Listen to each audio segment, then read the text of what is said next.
എല്ലാവർക്കും നമസ്കാരം. എല്ലാവർക്കും നകുലൻസ് കിച്ചണിലേക്ക് സ്വാഗതം. ഇന്ന് ഞാനിവിടെ ഉണ്ടാക്കാൻ പോകുന്നത് ഞണ്ട് പൊള്ളിച്ചതാണ്. അപ്പോൾ അത് എങ്ങനെയാണ് ഉണ്ടാക്കുന്നത് നോക്കാം. അതിനു മുൻപേ ആദ്യമായിട്ട് ഈ ചാനൽ കാണുന്നവരുണ്ടെങ്കിൽ സബ്സ്ക്രൈബ് ചെയ്യാനും ബെല്ലൈക്കൺ ക്ലിക്ക് ചെയ്യാനും ഒന്നും മറക്കരുത്. ഇനി നമുക്ക് വീഡിയോയിലേക്ക് പോകാം. ഇവിടെ ഞാൻ 1/2 കിലോ ഞണ്ടാണ് കഴുകി വൃത്തിയാക്കി എടുത്ത് വെച്ചിരിക്കുന്നത്. ഇതിൽ മഞ്ഞളും ഉപ്പും മുളകും കുറച്ച് പുരട്ടി വെച്ചിട്ടുണ്ട്. അപ്പോൾ വലിയ ഞണ്ടാണെങ്കിൽ ഒന്ന് മുറിച്ച് കൊടുക്കാം, അതല്ലെങ്കിൽ അങ്ങനെ തന്നെ നമുക്ക് വയ്ക്കാം. ഉപ്പ് ആവശ്യത്തിന്, വെളിച്ചെണ്ണ ആവശ്യത്തിന്, കറിവേപ്പില ആവശ്യത്തിന്. ഞണ്ട് പൊള്ളിച്ചതിലേക്കുള്ള മസാല നമുക്ക് റെഡിയാക്കാം. അതിന് നമുക്ക് 1-2 ടീസ്പൂൺ മുളക് പൊടി എരിവിനനുസരിച്ച് എടുക്കാം. കാശ്മീരി മുളക് പൊടി ഉണ്ടെങ്കിൽ അതും എടുക്കാം. ഞാനിവിടെ സാധാ മുളക് പൊടിയാണ് എടുത്തിരിക്കുന്നത്. പിന്നെ കുരുമുളക് 1 ടീസ്പൂൺ പൊടിയാണിത്, അല്ലാതെ മുഴുവനോടെയും അരച്ചെടുക്കാം. പിന്നെ 4 ചെറിയ ഉള്ളി, 3 വെളുത്തുള്ളി, കുറച്ച് കറിവേപ്പില, ചെറിയൊരു കഷ്ണം ഇഞ്ചി, പിന്നെ ആവശ്യത്തിന് ഉപ്പും ചേർത്താണ് നമ്മളിത് അരയ്ക്കുന്നത്. അങ്ങനെ അരച്ചെടുത്ത മിശ്രിതമാണിത്. ഇനി നമുക്ക് അതിൽ പുരട്ടി വയ്ക്കാം. മസാല അതിൽ പുരട്ടുകയാണ്. ഇനി ഇതിലേക്ക് ഇത് കുറച്ചൊരു ഉപ്പ് കുറവുണ്ട് തോന്നുന്നുണ്ട്, അപ്പോൾ കുറച്ചുകൂടി ഉപ്പ് ചേർക്കുകയാണ്. ഇനി ഇതിലേക്ക് കുറച്ച് വെളിച്ചെണ്ണ ഒഴിക്കാം, കുറച്ച് മതി.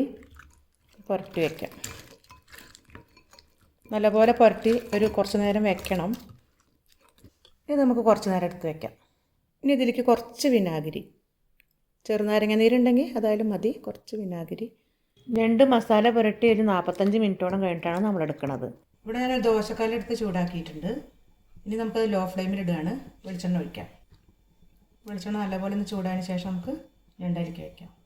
ഞണ്ട് പൊള്ളിച്ചതെന്ന് പറയുമ്പോൾ വാഴേൻ്റെ ഇലയിലിട്ട് പൊള്ളിക്കുക, അങ്ങനെയും ചെയ്യാം. ഇതിപ്പോൾ ദോശക്കല്ലിലാണ് ഞാൻ വയ്ക്കാൻ പോകുന്നത്. ഇതിൽ വാഴേൻ്റെ ഇല വെക്കണില്ല, ഇങ്ങനെ തന്നെ നേരിട്ട് തന്നെ ഉണ്ടാക്കാൻ പോവുകയാണ്.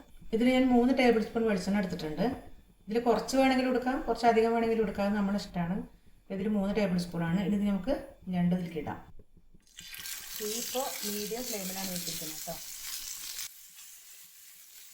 മസാലയൊക്കെ അതിൻ്റെ മുകളിൽ വെക്കുകയാണ്. ഉപ്പില്ലാതെ തോന്നുകയാണെങ്കിൽ കുറച്ചുകൂടി ഉപ്പ് പരത്തണേ. ഇതിന് പാകത്തിന് ഉപ്പാണ്. ഇനി ഇതിൻ്റെ മുകളിൽ 2 വെളുത്തുള്ളി ചേർത്തിടാം. ഇത് തോലോട് കൂടി ഇട്ടാലും കുഴപ്പമില്ല, കുറച്ച് തോല് കളഞ്ഞിട്ട് പകുതി തോല അങ്ങനെ ആയാലും കുഴപ്പമില്ല കേട്ടോ. കുറച്ച് കറിവേപ്പിലയും കൂടി ഇടാം. ഇത് നല്ലപോലെ ഒന്ന് അടച്ച് വയ്ക്കാം. ഇപ്പോൾ ചെറുതീയിലാണ് ഇട്ടിരിക്കുന്നത്. ദോശക്കല്ലിന് പാകമായിട്ടുള്ളൊരു അടപ്പുകൊണ്ട് അടച്ചാൽ മതി. അപ്പോൾ ചെറുതീയിലിടുക. ഇനി ഇതൊരു 10 മിനിറ്റ്, ഏകദേശം ഒരു 5-8 മിനിറ്റ് ഒക്കെ ആകുമ്പോൾ നോക്കിയിട്ട് തിരിച്ചിടാം.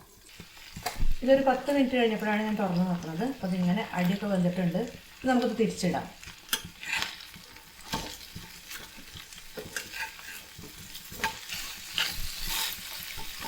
ഇനി ഇത് അടച്ച് വയ്ക്കൊന്നും വേണ്ട, ഇതിങ്ങനെ തന്നെ നമുക്ക് വേവിച്ചെടുക്കാം. ഒരു ചെറുതീയിലിട്ടിട്ട് ഞണ്ട് നല്ലപോലെ ആയിട്ടുണ്ട്, മുരിഞ്ഞൊക്കെ വന്നിട്ടുണ്ട്. ഇനി നമുക്ക് വാങ്ങി വയ്ക്കാം. സ്റ്റവ് ഓഫ് ചെയ്യാണ്. നല്ല അടിപൊളി ഞണ്ട് പൊള്ളിച്ചത് റെഡി ആയിട്ടുണ്ട്. ഇത് വളരെ ഈസിയാണ്, നല്ല ടേസ്റ്റിയാണ്. നിങ്ങളെല്ലാവരും വീട്ടിൽ ട്രൈ ചെയ്യണം. വളരെ നല്ല റെസിപ്പിയാണ്. ഈ വീഡിയോ നിങ്ങൾക്ക് ഇഷ്ടപ്പെട്ടെങ്കിൽ ലൈക്ക് ചെയ്യാനും ഷെയർ ചെയ്യാനും കമൻറ്റ് ചെയ്യാനും ഒന്നും മറക്കരുത്. അടുത്ത നല്ലൊരു വീഡിയോ ആയിട്ട് വരുന്നവരേക്കും ബൈ.